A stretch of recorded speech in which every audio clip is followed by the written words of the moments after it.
ناظرین محترم، السلام علیکم۔ مالکن نے 50,000 دے کر میرا نکاح بوڑھے مالی سے کروا دیا۔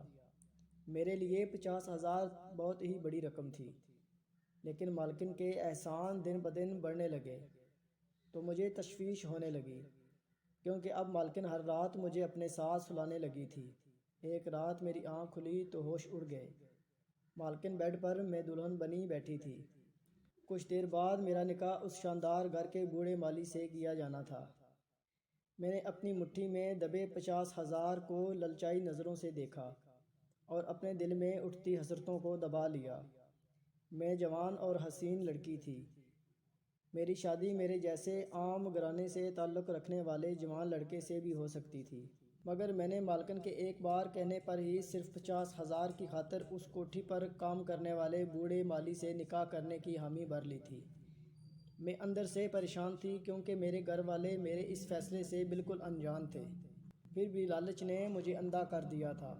کچھ دیر بعد ہی میرا نکاح مالکن کے ہدایت پر بوڑھے مالی سے ہو گیا۔ مجھے تب حیرت ہوئی جب بوڑھا مالی نکاح کے فوراً بعد پودوں کو پانی دینے جا چکا تھا۔ اس نے مجھے دیکھنے یا ملنے کی کوشش ہی نہیں کی تھی۔ مجھے لگا کہ شاید اسے بھی میری طرح پیسے دے کر نکاح کے لیے منایا گیا ہو۔ میں نے نکاح کے فوراً بعد مالکن کی اجازت پا کر وہ 50,000 گاؤں میں رہنے والے اپنے گھر والوں کو بھیج دیے اور پرسکون ہو گئی۔ مجھے تو لگا تھا کہ نکاح کے بعد بھی میری زندگی میں کوئی فرق نہیں آئے گا، مگر چند دنوں میں ہی میں مالکن کے رویہ سے حیران رہ گئی تھی۔ نکاح کے بعد ہی مالکن مجھے اپنے ساتھ ساتھ رکھنے لگی۔ میں کام کے لیے یہاں وہاں ہونے لگتی تو مالکن مجھے بلا کر اپنے پاس بٹھا لیتی۔ میں اندر ہی اندر دل میں اپنی قسمت پر رشک کرنے لگی تھی، حالانکہ میرا بوڑھا شوہر اب بھی ویسے ہی کام کر رہا تھا۔ مالکن کی توجہ اور نرمی بھرے رویے نے مجھے خوش کر دیا تھا۔ میں جب بھی کام کرنے لگتی، مالکن مجھ سے کہتی کہ ابھی تم نئی نئی دلہن ہو، تم زیادہ کام مت کرو۔ میں خوش ہو جاتی اور مالکن کے پاس بیٹھ جاتی۔ مالکن کی نرمی اور مہربانی مجھ پر بڑھتی چلی جا رہی تھی۔ مجھے حیرت تھی کہ جو نکاح میں نے پیسے لے کر خود اپنی مرضی سے کیا تھا، اس نکاح پر مجھے مالکن اتنی عزت کیوں دے رہی تھی، جبکہ میرے بوڑھے شوہر کی زندگی میں کوئی تبدیلی نہیں آئی تھی۔ میں اس تجسس میں مبتلا ہو کر اپنے بوڑھے شوہر کے معلومات پر غور کرنے لگی تھی، مگر میرا شوہر تو نکاح کے بعد جیسے مجھے بھول ہی چکا تھا۔ اگر مالکن مجھے اپنی توجہ سے احساس نہ دلاتی تو شاید میں بھی اپنے نکاح کو چند دنوں میں بلا دیتی۔ میرے دل میں مالکن کی قدر بڑھ گئی تھی۔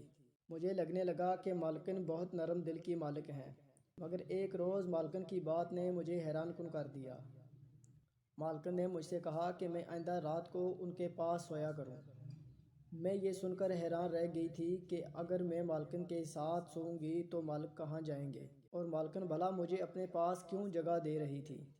میں نے جب کہ جھجک کر یہ بات مالکن سے کی تو وہ بولیں کہ تمہارے مالک ابھی کسی ضروری کام کی وجہ سے دوسرے شہر گئے ہوئے ہیں، اور میں تنہائی محسوس کرتی ہوں، اس لیے میں چاہتی ہوں کہ تم میرے ساتھ سویا کرو۔ میں مالکن کی بات یہ سمجھ گئی۔ میں نے فوراً حامی بھر لی اور روزانہ رات کو مالکن کے پاس سونے لگی۔ مالکن مجھے اپنے بستر پر ہی اپنے پاس سلانے لگی۔ مجھے اب مالکن کی دی جانے والی اس قدر اہمیت سے تشویش ہونے لگی تھی۔ مالکن کا رویہ مجھے ٹھٹکا رہا تھا۔ مالکن چاہیں جتنی اچھی ہو جائیں، مگر میں جب سے ان کے ہاں کام کر رہی تھی، میں نے مالکن کو اپنی چیزوں کو، خاص طور پر ان کے کمرے میں ہر چیز کو لے کر بہت زیادہ حساس دیکھا تھا۔ مالکن کے کمرے کی صفائی کرنے والی ملازموں کو زیادہ وقت ان کے کمرے میں رکنے کی بھی اجازت نہ تھی۔ اب مالکن مجھے اپنے ہی ساتھ ایک بستر پر سونے کی جگہ دے رہی تھی۔ میں کچھ دن سے اسی سوچ میں مبتلا رہنے لگی تھی کہ ایک روز میری رات کو اچانک نیند سے آنکھ کھلی تو میرے ہوش اڑ گئے۔ مالکن میرے سرہانے بیٹھ کر جو کر رہی تھی وہ مجھے حیرت سے دنگ کر گیا۔ میں ایک بہت چھوٹے گاؤں میں رہتی تھی۔ میں اپنے بہن بھائیوں میں سے سب سے بڑی تھی۔ میرا باپ شہر کے ایک کوٹھی میں ملازم تھا اور ہر ماہ ایک معقول رقم بھیجتا تھا، جس سے ہمارا گھر چل رہا تھا۔ میرے ماں باپ بہت بوڑھے تھے۔ وہ اپنی شادی کے 15 سال تک بے اولاد رہے، اور جب مایوس ہو چکے تھے تب اللہ نے انہیں اولاد سے نواز دیا تھا۔ ہم 2 بہنیں اور 3 بھائی تھے۔ میرے بھائی ہم دونوں بہنوں سے بہت چھوٹے تھے۔ ہمارا گزر بسر اچھا ہو رہا تھا جب اچانک ہمارے گھر پر ابا کی ناگہانی موت سے قیامت ٹوٹ پڑی۔ ابا ویسے بھی ہمارے ساتھ نہیں رہتے تھے، مگر ہمیں ایک سہارا تھا کہ ہمارا باپ ہمارے سر پر موجود ہے۔ مگر ابا کی وفات کے بعد تو ہم بہن بھائی سہمے سہمے سے رہنے لگے۔ اماں سمجھدار تھی، انہوں نے برے وقتوں کے لیے بہت سی جمع پونجی کر رکھی تھی۔ کچھ عرصہ تو ہمارا گھر اسی جمع پونجی پر چلتا رہا۔ اماں نے بہت سمجھداری سے اور ہاتھ کھینچ کھینچ کر گھر کا خرچہ چلایا تھا، مگر اب کہیں سے کمائی کا کوئی ذریعہ نہ تھا۔ تبھی کچھ ہی عرصہ میں ہمارے جمع پونجی بھی ختم ہو گئی۔ اماں اس عمر میں کمائی نہیں کر سکتی تھی اور ہم بہن بھائی گاؤں میں کوئی نوکری نہیں کر سکتے تھے۔ اسی پریشانی میں ہمارے دن گزر رہے تھے۔ فی الحال رشتہ داروں کی مدد سے ہمارا کھانا پینا چل رہا تھا۔ ماں کی طبیعت بھی ابا کے بعد سے خراب رہنے لگی۔ میں اپنے گھر والوں کے لیے کچھ کرنا چاہتی تھی، مگر میں بے بس تھی کیونکہ نہ میرے پاس کوئی ہنر تھا اور نہ ہی تعلیم کہ میں گاؤں کے سکول میں نوکری کر سکتی۔ کہ ایک روز نہایت بڑی گاڑی ہمارے گھر کے باہر آ کر رکی۔ اس گاڑی میں سے ایک سوٹ بوٹ امیر بندہ نکلا۔ ہم گھر والے اسے دیکھ کر چونک گئے تھے۔ وہ شخص اماں سے بولا کہ اس کوٹھی کا مالک ہے جہاں ابا کام کرتے تھے۔ اماں نے پوری عزت سے ان صاحب کو اپنے پوسیدہ پرانے گھر میں بٹھایا۔ وہ آدمی نہایت رنجیدگی سے ابا کی موت کی تعزیت کرنے لگا۔ ہم بہن بھائی حیرت سے اسے دیکھ رہے تھے۔ اس نے اماں کو ہزار ہزار کے چند نوٹ بھی پکڑائے اور کہا کہ ابا ان کے خاص ملازم تھے، اس لیے انہیں ابا کی موت کا بہت افسوس ہے۔ اماں افسردہ سی بیٹھی ہوئی تھی، جب کہ میں نے محسوس کیا کہ وہ آدمی کچھ ہی دیر بعد بے چینی سے پہلو بدلنے لگا، جیسے کچھ کہنا چاہتا ہو۔ پھر خاموشی کا وقفہ طویل ہوا تو وہ مرد کچھ توقف کے بعد اپنے اصل مقصد کی طرف آ گیا۔ اس نے اچانک اماں سے کہا کہ اس نے ابا کے پاس اپنے کچھ ضروری کاغذات رکھوائے تھے جو ابا کی اچانک موت کی وجہ سے وہ نہیں لے پایا۔ اب انہیں ان کاغذات کی تلاش تھی۔ اماں چونک گئی اور تیزی سے سر ہلا کر اپنے کمرے میں ایک کونے پر رکھے بوسیدہ بکسے کے پاس آ گئی۔ اس بکسہ پر تالا لگا ہوا تھا۔ اماں نے وہ تالا کھول کر سامان کے بالکل نیچے ایک فائل نکالی اور جا کر ابا کے مالک کو پکڑا دی اور بولی کہ ابا نے جب یہ کاغذات لا کر گھر میں سنبھالے تھے تو تب ہی کہہ دیا تھا کہ یہ ان کے مالک کی امانت ہے۔ اماں کو یہ بات ان کی موت کی وجہ سے بھول گئی تھی، مگر ابا کے مالک سے مل کر یاد آ گئی تھی۔ وہ مرد بہت خوش ہوا اور اپنے کاغذات سنبھال کر رکھے جانے پر اماں کا بہت شکریہ ادا کیا۔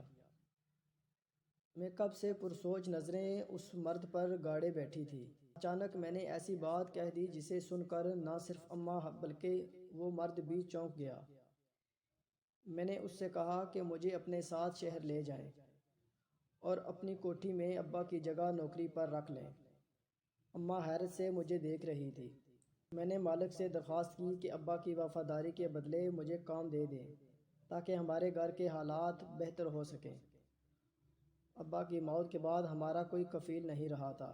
ابا کے مالک نے مجھے غور سے دیکھا اور مسکرا کر سر ہلا دیا۔ اماں کو میری بات سے اختلاف تھا، مگر ابا کے مالک نے اماں کو سمجھا دیا کہ میں ان کے گھر کے چھوٹے موٹے کام آرام سے کر سکتی ہوں، اس میں کوئی پریشانی کی بات نہیں ہے۔ میں نے خوشی خوشی اپنا سامان باندھ لیا اور سب گھر والوں سے مل کر دل میں اچھے حالات کی امید لیے مالک کے ساتھ شہر آ گئی۔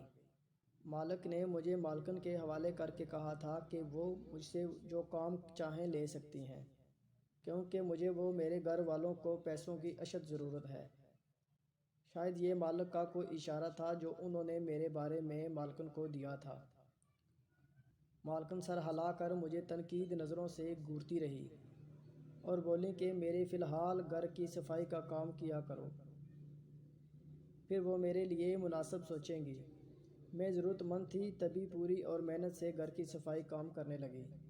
مجھے وہاں کام کرتے ہوئے کچھ ہی دن گزرے ہوں گے کہ ایک روز مالک نے اچانک مجھے بلوایا اور ایسی بات کہی جسے سن کر میں کچھ ہی پل کے لیے ساکت رہ گئی۔ مالکن نے مجھ سے کہا کہ اگر میں ان کے بوڑھے مالی سے نکاح کرنے کو تیار ہو جاؤں تو وہ مجھے 50,000 دیں گی۔ مجھ جیسی غریب لڑکی اتنے زیادہ پیسوں کا سن کر لالچ میں آ گئی تھی۔ میں نے مزید نہیں سوچا کہ مالکن کو میرا نکاح بوڑھے مالی سے کر کے کیا فائدہ تھا۔ میں نے حامی بھر لی اور اماں کو بھی بتانا گوارا نہیں کیا۔ مالکن میری فرما برداری سے خوش ہو گئی تھی اور مجھے 50,000 دے کر سختی سے تاکید کی کہ نکاح سے پہلے یہ پیسے گھر والوں کو نہ بھیجوں۔ میں نے سر ہلا دیا اور جلدی سے نکاح کے لیے تیار ہونے لگی۔